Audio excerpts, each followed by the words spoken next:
Conservation Center, and I'm making a quick how-to video on a really fun activity that parents or caregivers could do with their child. So in this one, I am going to show you how to make a pinecone bouquet. This one is really fun because you actually get to get outside and search for pine cones.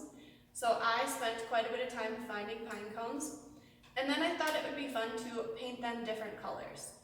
This is a pretty simple activity. You need pine cones. I went and bought skewer sticks from the grocery store.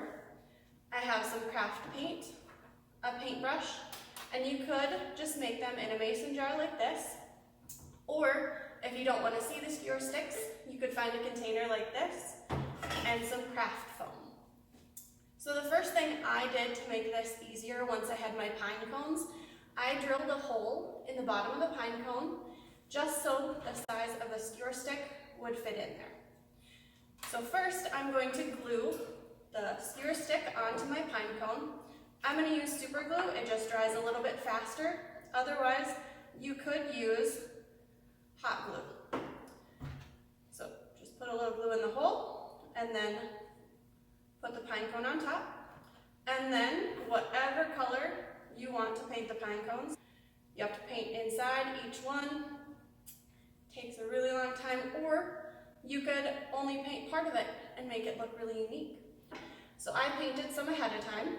So I'm going to take my craft foam, cut it to the size of the container, kind of push it right down inside, and then if you cut them to different lengths, it will give a really nice look. So you just take the pine cones, twirl them in, and just arrange them however you like. Now this one would be really fun if you want to add some other knowledge to it, would be to think about why are pine cones shaped the way they are?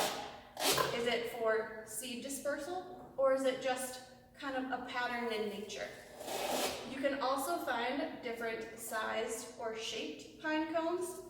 Talk about what kind of trees they come from. After you're done, you can put a nice bow on it. It'd be a great gift. All right, so there you have it. A really fun, easy, nature-based activity that anyone can do.